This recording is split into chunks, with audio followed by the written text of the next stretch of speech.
The term animal sanctuary might make you think of a huge habitat and world-class care, but what PETA's eyewitness discovered at Summerwind Farms Sanctuary in Michigan will make you think twice before taking the often misused label at face value. Summerwind claims to give animals a comfortable home, but it has been cited for animal welfare violations more than 200 times in 3 years. USDA inspectors have said that the facility has fostered a culture of indifference to basic animal needs and treatment that amounts to animal cruelty.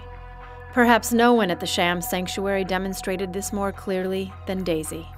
At just 2 years old, she should have been running, jumping, and climbing, but she could barely walk without stumbling and falling.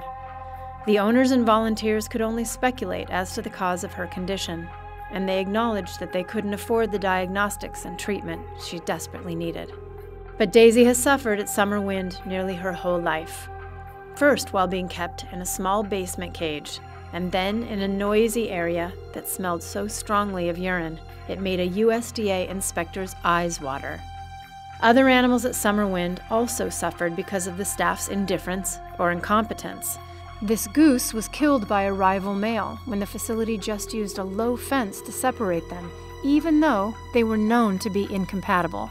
Some highly social animals were kept in isolation or in small, pitiful cages. Others were confined to extremely muddy pens with standing water, and one worker was told to dump this bear's food directly in the mud.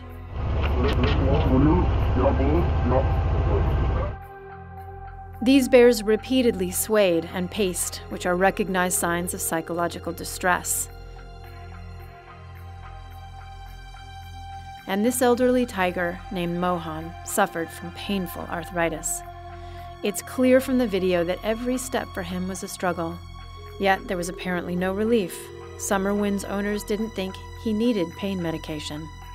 PETA has offered to help place the animals at Summerwind in actual reputable sanctuaries, where they could get the care they desperately need, just as we've done with dozens of animals before. But the facility has refused and insists on letting animals like Daisy suffer. Join us in urging Summerwind Farms to release the animals to real sanctuaries. If you won't help them, who will?